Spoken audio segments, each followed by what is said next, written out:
Assalamualaikum warahmatullahi wabarakatuh. Perkenalkan, nama saya Sugri Handoko.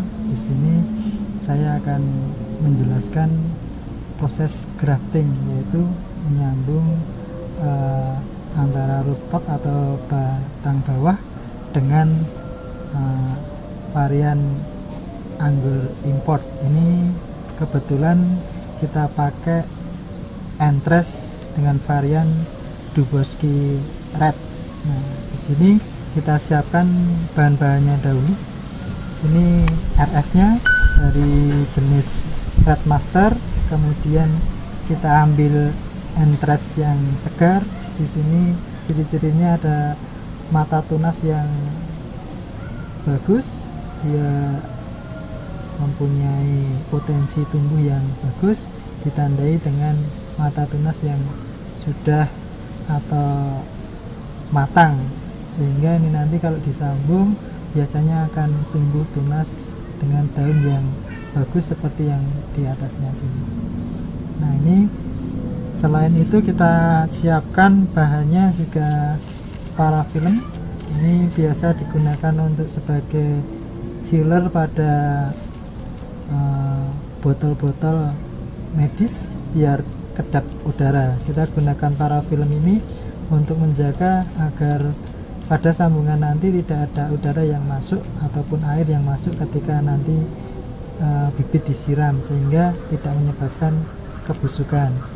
Kemudian bahan yang berikutnya adalah Snowman marker. Ini yang kecil, bisa digunakan sebagai nanti untuk menamai dari varian atau varietas yang akan disambung. Di sini kita kasih logo atau kode DR. DR di sini artinya adalah Dubosky Red. Nah, Entresnya ini. Bahan yang berikutnya adalah alkohol. Di sini saya pakai yang 70%, dimana ini nanti digunakan untuk mensterilkan tangan kita dan alat yang akan dipakai. Kemudian yang berikutnya adalah pisau grafting. Di sini saya buat sendiri atau handmade. Ini terbuat dari pisau cukur atau silet. Ini kita pakai yang stainless yang putih, sehingga nanti terjamin akan ketajaman dan bisa digunakan untuk membuat sayatan yang bagus. Oke, kita akan mulai proses grafting anggur import ini. Kita pakai di sini, kita sterilkan dulu tangan yang akan digunakan untuk menggrafting. Kita pakai seperti ini, kemudian kita lumuri alatnya.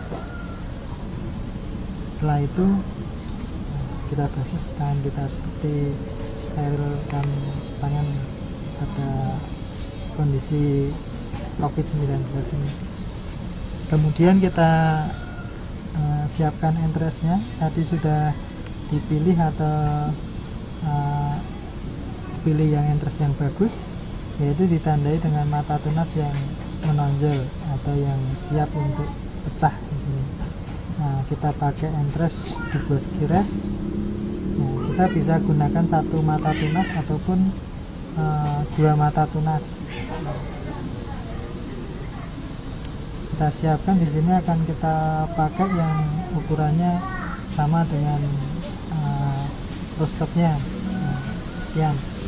Nah, ini nanti kita pakai dua mata tunas, karena dua mata tunas ini nanti kalau yang atas kering, yang bawah masih ada cadangan untuk tumbuh.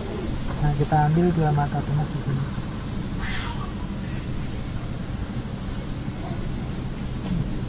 Setelah entres kita siapkan, kemudian kita potong parafilm secukupnya, kira-kira sekitar 1 cm lebarnya, kemudian memanjangnya sekitar berapa inci, salah 2 inci. Nanti kita bagi 2.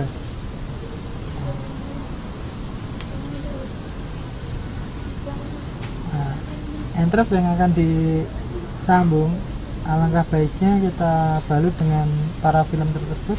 Caranya seperti ini, tarik, kemudian dibalutkan di sini. Nah, untuk mata tunas sendiri saya seringnya nggak saya balut, meskipun memang dapat menembus ini mata tunasnya, menembus parafilm, tapi saya seringnya nggak usah dibalut untuk mata tunasnya, sehingga nanti agar lebih cepat tumbuh. Nah, ini dibalut menyeluruh sampai atas mata akhir. Pas di sini kita simpulkan bagian atas, kemudian dipotong sehingga yang bagian bawah masih terbuka. Ini nanti kita akan pasangkan di sini, yang atas tertutup untuk menghindari penguapan yang berlebih yang menyebabkan nanti entres ini kering atau gosong. Nah, kita mulai, kita buat sambungannya di sini. Biasanya kita sisakan 1 daun di bawah sambungan agar fotosintesis tetap berjalan. Sini kita potong pas pada bagian tumbuh dari daun seperti itu. Kemudian ini nanti kita cari arahnya. Kalau mata tunas yang di rostock hadap ke sini, berarti ini nanti kita pasangkan ada balikannya. Nah, jadi di sini harus betul-betul teliti atau cermat agar nanti tumbuh dengan baik. Nah, kemudian kita buat dulu untuk sayatan di rostocknya. Rostocknya kita sayat menyerupai huruf V. Nah, ini ingat dalam penggunaan alat grafting ini kadangkala melukai tangan, jadi konsep yang dipakai di sini pokoknya jangan digerakkan maju mundur atau kemana-mana, cukup kalau turun satu arah sehingga tidak melukai tangan nanti kalau meleset. Nah, di sini kita akan coba buat sayatan V. Nah, turun 1.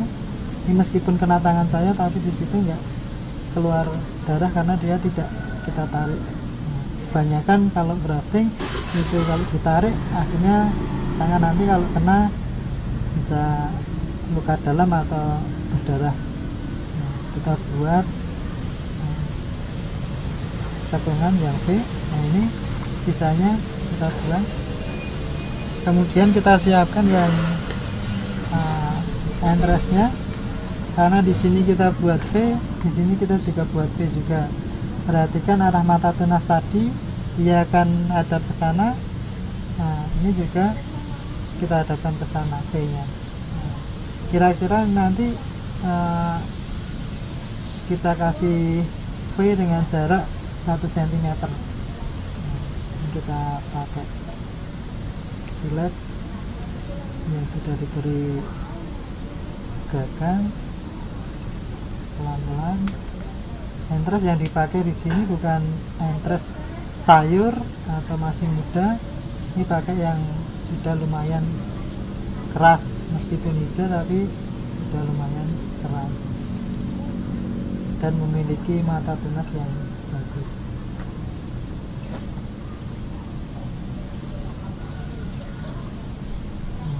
Di sini mungkin sudah cukup, kita buat V-nya.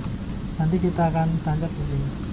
Untuk membelah di sini, ini hanya butuh sedikit saja, biarkan nanti terbelah oleh kita masukkan entresnya dengan sendirinya.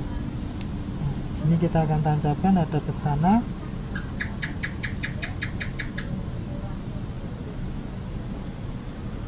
Nah, ini mulai membelah.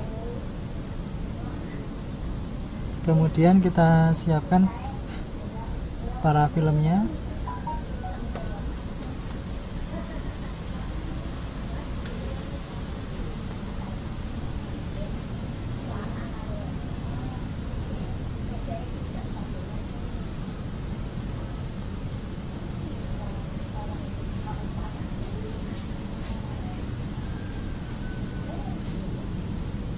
kita balut dengan cara ditarik sedikit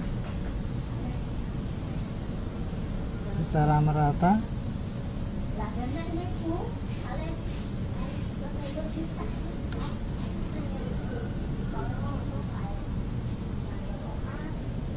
Jika masih kurang, kita tambahkan parafilm yang satu lagi, yaitu kalau yang untuk memperkuat kita bisa lipat seperti ini, nanti kekuatannya 2 kali lipat dari parafilm yang tadi, sehingga nanti bisa menimbulkan efek agar menekannya lebih kuat.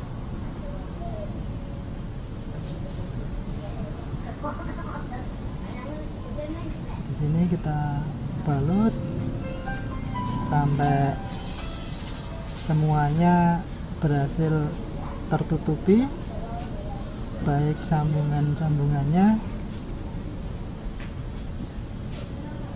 dari atas sampai bawah.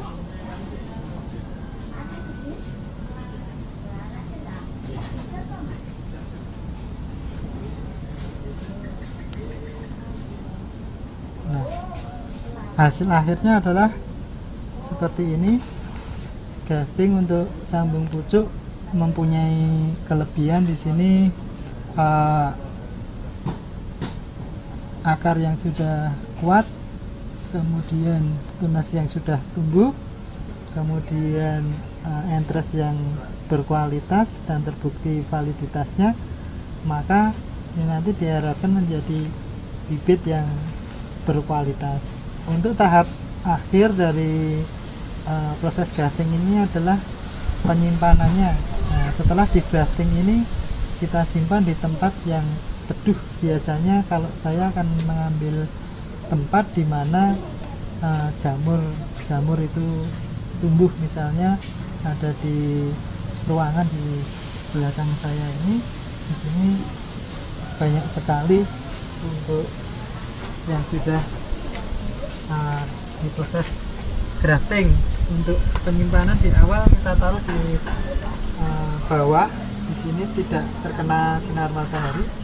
Nanti kalau setelah dia tumbuh seperti ini graftingannya sudah berhasil tumbuh tunas dengan bagus, kita naikkan di atas ini sehingga dia sudah terkena lebih banyak sinar matahari lagi dan akan tumbuh menjadi bibit yang baik seperti ini.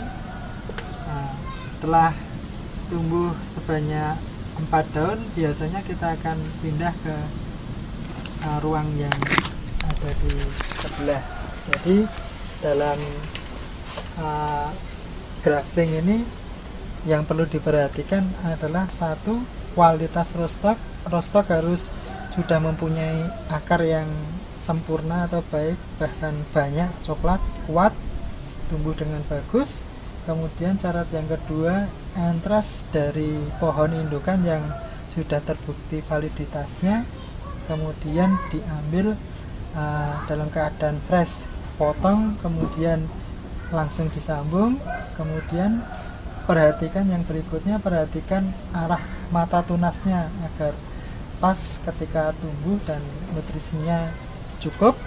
Kemudian setelah tersambung itu nanti kita simpan di tempat yang mempunyai kelembaban cukup seperti di sini. Di sini meskipun tempatnya jelek, tapi di sini banyak jamur-jamur yang tumbuh, itu menandakan kelembabannya bagus yang seperti sini, sehingga nanti diharapkan kelembaban yang cukup ini cocok untuk pertumbuhan tunas. Nah, setelah tunas tumbuh dengan baik, misalnya beberapa daun sudah agak kuat, baru dikenalkan dengan sinar matahari sedikit demi sedikit, misalnya 1 jam 2 jam ketika pagi hari. Kemudian nanti kalau sudah kuat, daunnya berwarna hijau tua, bisa dikenalkan dengan matahari penuh dan curah hujan yang sudah ada, sehingga bibit yang dihasilkan nanti bisa berkualitas dan tidak mudah mati jika kekeringan ataupun kena hujan yang berlebih. Mungkin demikian tips dari saya tentang grafting untuk sambung pucuk. Terima kasih. Wassalamualaikum warahmatullahi wabarakatuh.